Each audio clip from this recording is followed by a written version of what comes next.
Bien, ¿alguna pregunta antes de avanzar sobre obligación de saneamiento? Que yo diría de la parte general es el tema que más cambia en materia contractual, ¿no?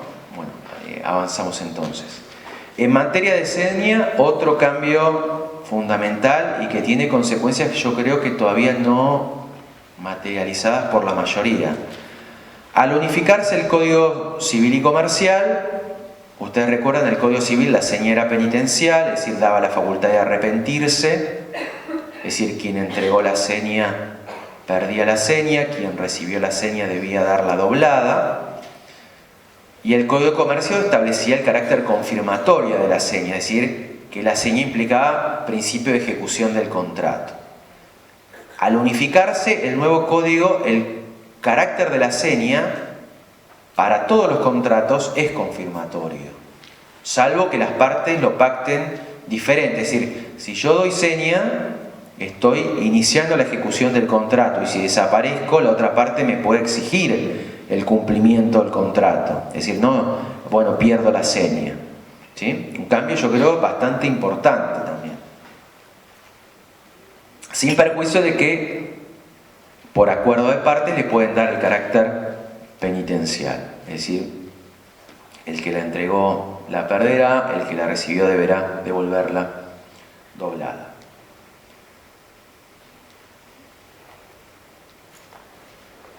Bueno.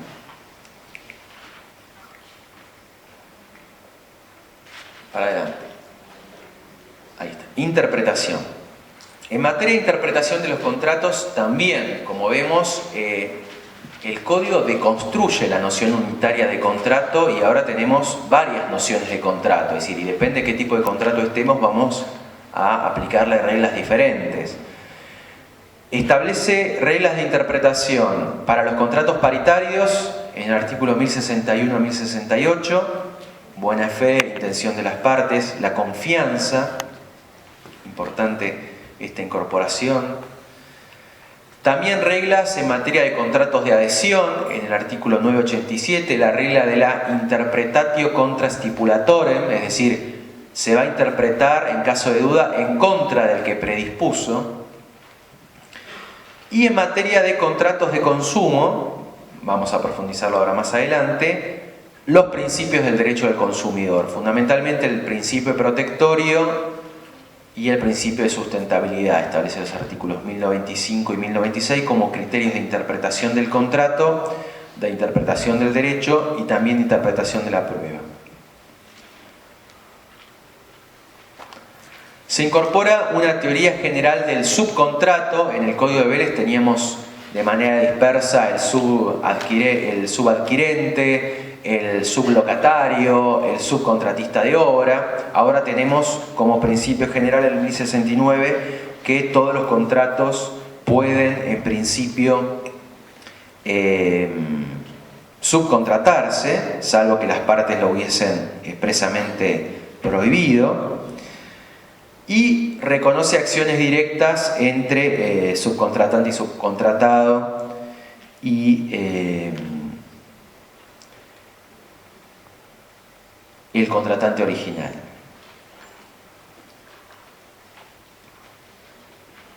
Bueno, se me fue de vuelta.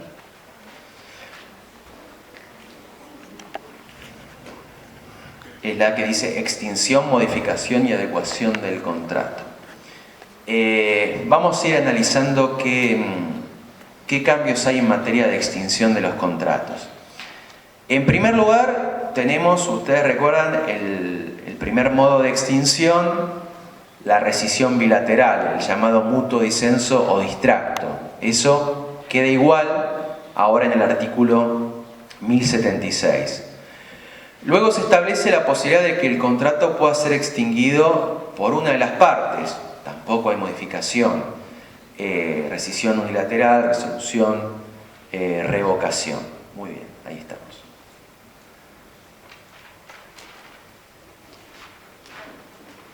Luego, el código en el artículo 1084 nos da una detallada caracterización de cuándo va a ser consolidado el incumplimiento contractual. En esto siguiendo a la doctrina alemana, es decir, que el incumplimiento tiene que ser intempestivo, tiene que ser esencial, intencional. Y luego otra modificación terminológica, lo que antes llamábamos el pacto comisorio, ahora se llama cláusula resolutoria.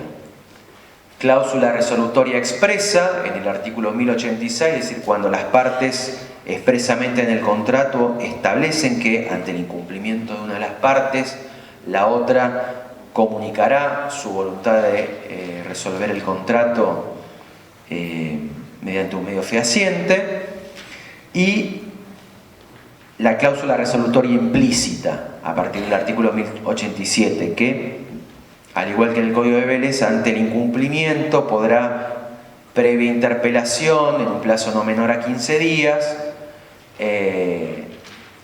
interpelar al cumplimiento a la otra parte, y vencido ese plazo de 15 días se resuelve el contrato de pleno derecho. Es decir, la modificación es simplemente terminológica. Y por último, otro instituto nuevo en materia de extinción, la frustración del fin del contrato, que era algo que la jurisprudencia había venido elaborando desde hacía años. ¿Cuándo se consolida la frustración del fin del contrato? Dice el 1090. La frustración definitiva de la finalidad del contrato autoriza a la parte perjudicada a declarar su resolución si tiene su causa en una alteración de carácter extraordinario de las circunstancias existentes al tiempo de su celebración, ajena a las partes y que supera el riesgo asumido por la que es afectada. Es decir, un hecho sobreviniente, extraordinario, ajeno a las partes, que afecta a la causa fin subjetiva del contrato y que, por lo tanto, habilita a solicitar la resolución del mismo. El ejemplo clásico: la novia que va a la modista, encarga el vestido de novia, al día siguiente fallece su prometido. Es decir, el objeto de la prestación es posible, es decir, no es un supuesto ni de teoría de la imprevisión, es decir, no se desquicia las prestaciones del contrato. Lo que se ve afectado es, a mí me gusta siempre dar ese porque es bien, queda bien, lo recordamos siempre.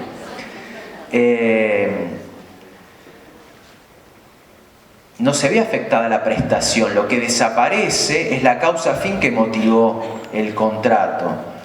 En ese caso, la prometida que perdió a su prometido no tendrá que pagar el cumplimiento total de la prestación, sino eventualmente reparará los gastos que hubiese incurrido la modista. Y la otra no podrá solicitar el cumplimiento del contrato aun cuando la prestación fuese posible. Ahí sería una finalidad temporal, ¿no? Esa sería una frustración definitiva. También habilita el 1090, muy buena la acotación, la frustración temporaria. Vamos a dar un ejemplo que se vincula con la zona.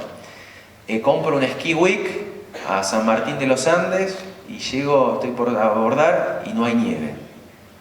Obviamente que alguno me dirá, bueno, vaya a la base del cerro y tómese un café con torta. No, pero la finalidad del contrato era esquiar. En ese caso, la frustración en ese caso puede ser temporaria y bueno, me cambiarán la fecha para cuando haya nieve. Eso es lo que también habilita el 1090. En esos casos de frustración temporaria, el derecho a la renegociación del contrato. Vamos al 1091, que nos recoge la teoría de la imprevisión. Acá también tenemos algunas modificaciones que siguen la línea de algunas cosas que ya la doctrina había trabajado. En primer lugar, establece la posibilidad de que pueda ser invocada en sede extrajudicial la teoría de la imprevisión. Y puede ser invocada en sede judicial tanto como acción como por excepción. Y a su vez, la acción no solamente podrá ser de resolución del contrato, sino lo que buena doctrina venía pregonando la acción autónoma de renegociación del contrato, de readecuación del contrato, que se ha visto desquiciado por un hecho sobreveniente ajeno a las partes que afecta la proporción de las prestaciones. Y otra cuestión importante en materia de teoría de la imprevisión, se elimina la cuestión de la mora del deudor como valladar para poder ser invocada la teoría de la imprevisión. Y creo que esta eliminación es muy justa, porque muchas veces la situación de mora del deudor era por la misma situación que había desquiciado el contrato. Por lo tanto, va a ser indistinto que el deudor esté no en mora a los efectos de poder aplicar la teoría de la imprevisión y en su caso o resolver el contrato o ajustar las prestaciones que se habían visto desproporcionadas por ese hecho ajeno a las partes, extraordinario, sobreveniente. Bueno, por ahora esto es todo en materia de parte general de los contratos. No sé si hay alguna pregunta. Si no, seguidamente vamos a continuar con contratos de consumo. Establece el nuevo código.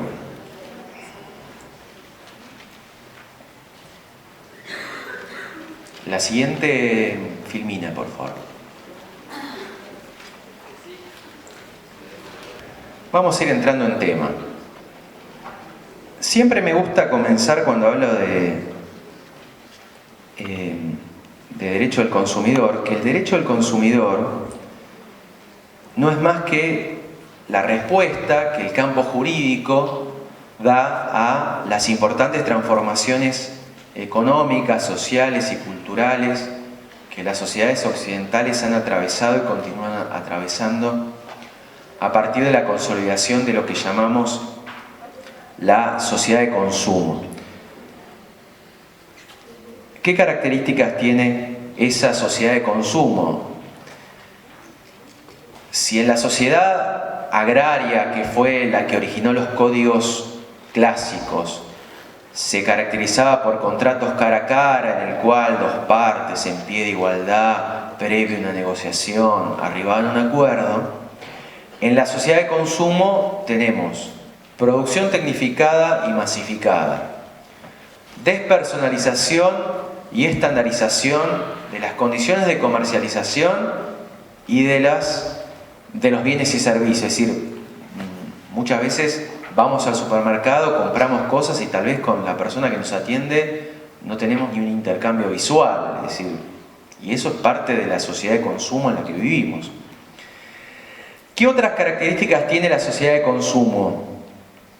La negociación es reemplazada para estimular el consumo por publicidad, prácticas comerciales, marketing, moda, como forma de estimular el consumo y de promover ciertos bienes y servicios.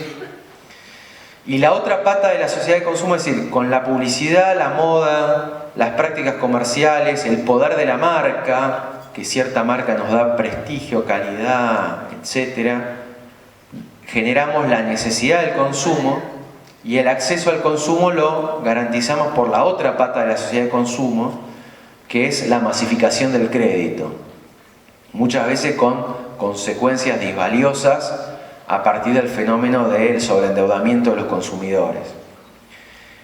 A eso sumado que muchas veces la oferta de bienes y servicios en el mercado se da en situaciones de oligopolio y monopolio, nos lleva a la conclusión de que en la sociedad de consumo las relaciones entre quienes proveen bienes y servicios en el mercado frente a quienes los adquieren o utilizan para satisfacer necesidades domésticas se da una clara relación de asimetría, de desigualdad, que tiene su razón de ser en la debilidad y vulnerabilidad estructural que tienen los consumidores en el mercado por las situaciones que les describía anteriormente.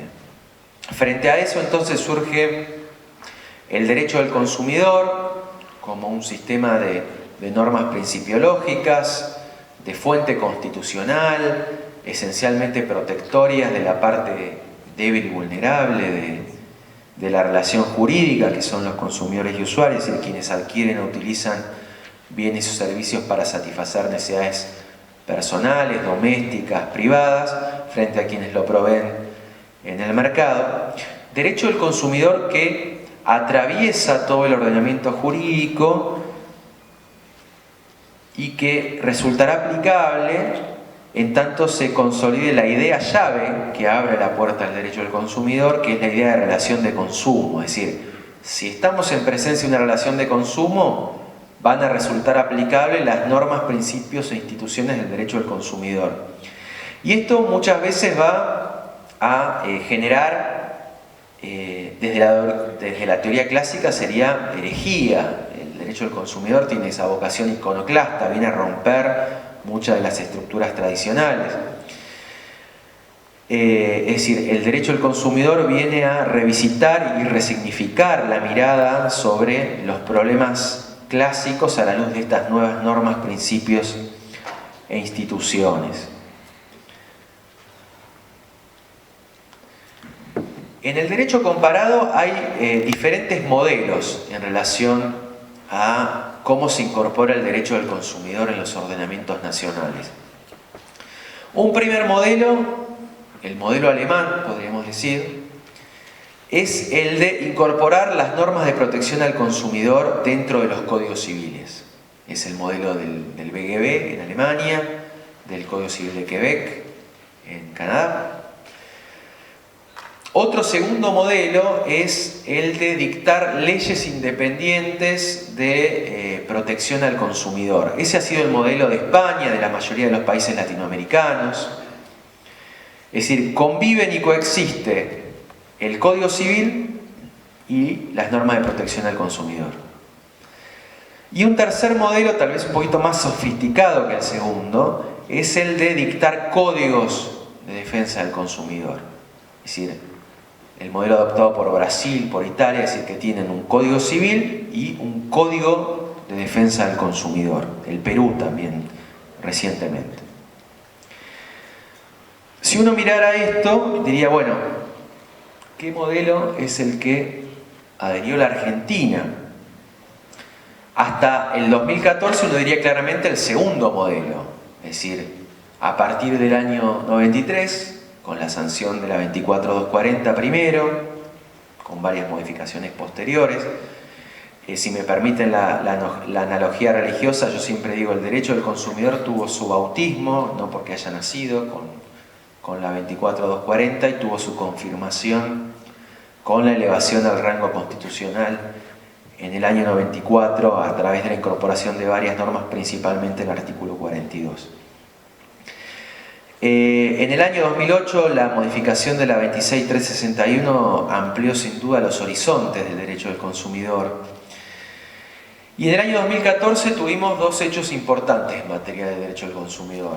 La 26993, que estableció el nuevo régimen de resolución de conflictos, y la sanción del nuevo Código Civil y Comercial.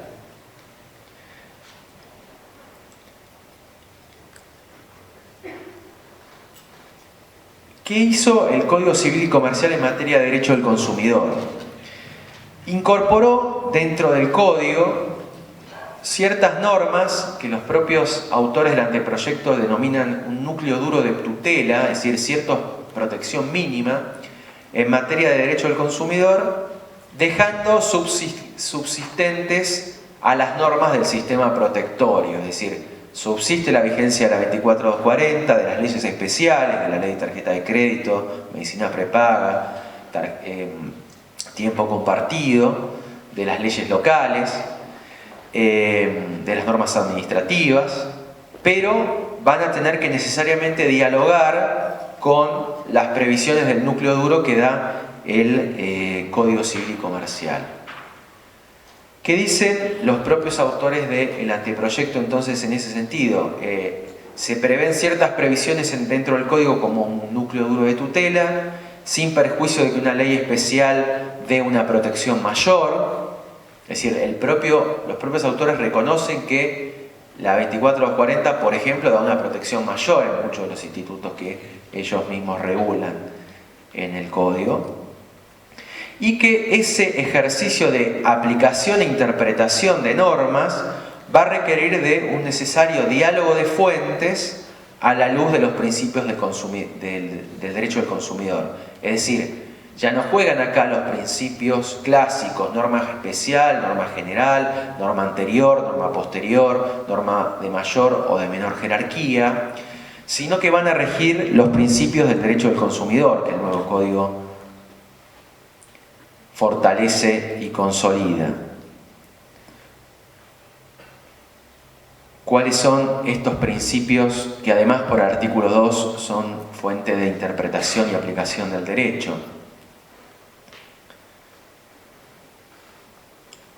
Y diálogo, digo, esto me había olvidado, diálogo no necesariamente horizontal, es decir, entre el código y las leyes especiales, sino y principalmente un diálogo vertical, en ese caso entre las normas infraconstitucionales y las de fuente constitucional y convencional.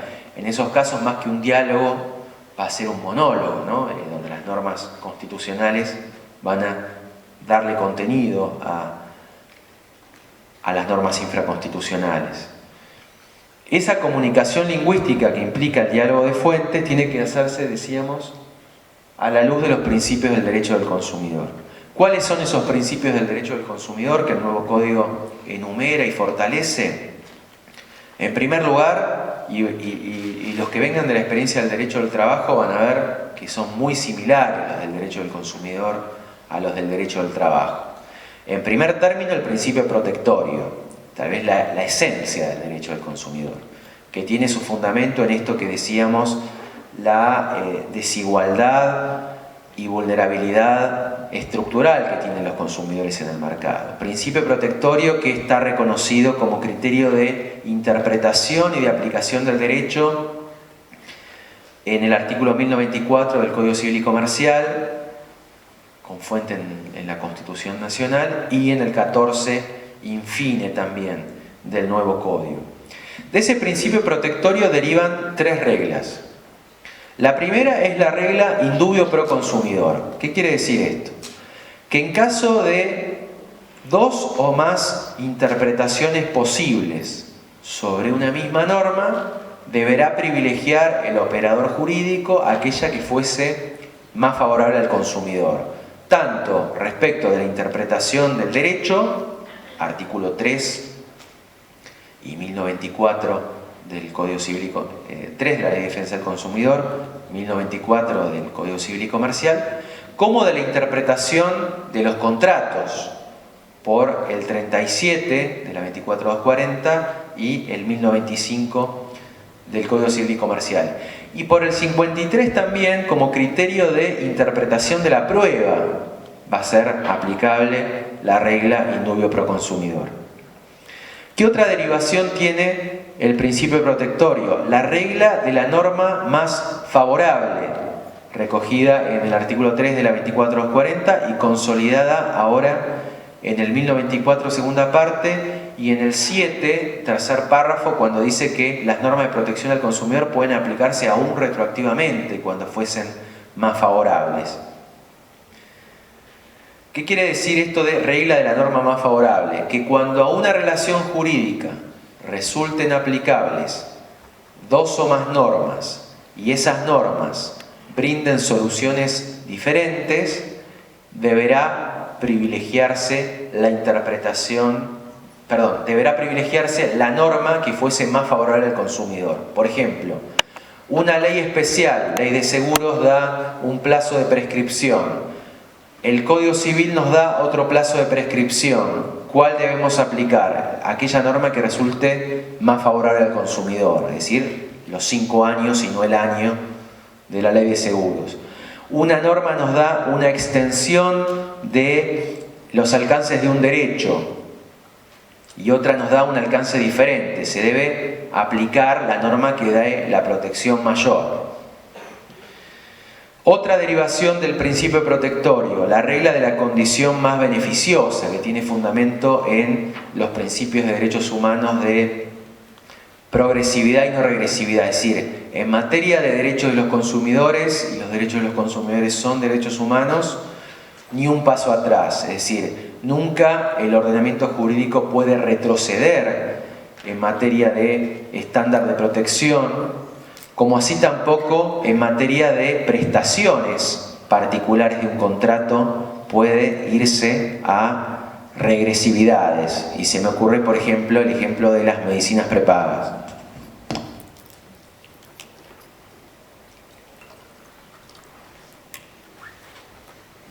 Otro principio importante en materia de derecho del consumidor es el principio de irrenunciabilidad de los derechos, que surge del orden público, que tiene carácter el derecho del consumidor conforme al artículo 65 de la Ley de Defensa del Consumidor. Es decir, al ser una norma de orden público, sus derechos son irrenunciables y los operadores administrativos y judiciales deben aplicarla de oficio. Es un mandato del artículo 42 de la Constitución Nacional que las autoridades públicas deben proveer a la protección de los derechos de los consumidores, es decir, tienen mandato constitucional de velar por la aplicación del derecho del consumidor. ¿Querían preguntar algo ya? No. Otro principio, dijimos, principio general del derecho, el de buena fe, que en materia de derecho al consumidor tiene especial trascendencia en su subderivación de principio de transparencia, tanto en lo que se refiere a la materia informativa, como principio de confianza, fundamentalmente como criterio de interpretación de los contratos y de valoración de la conducta en la responsabilidad civil, como establecen los artículos 1067 y 1725, es decir, la vulneración de la confianza y las legítimas expectativas del consumidor son un principio a tener en cuenta a la hora de la interpretación del derecho.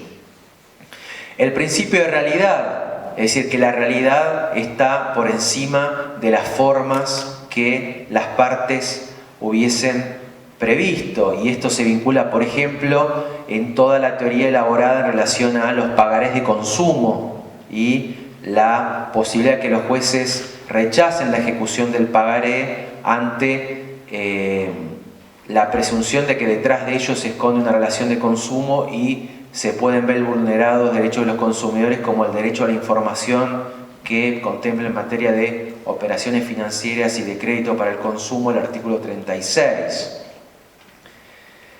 El principio de dignidad que se vincula y hace pie con la materia de los derechos humanos, que estaba en el 8 bis y que se fortalece con el 1097 y el 1098 del nuevo código, el principio de equidad, de responsabilidad, de sustentabilidad. Estos serán entonces los principios que deberemos utilizar a la hora de interpretar y aplicar el derecho del consumidor y de ver cuáles son las normas que debemos conjugar dialogando entre el Código Civil y las normas del sistema protectorio.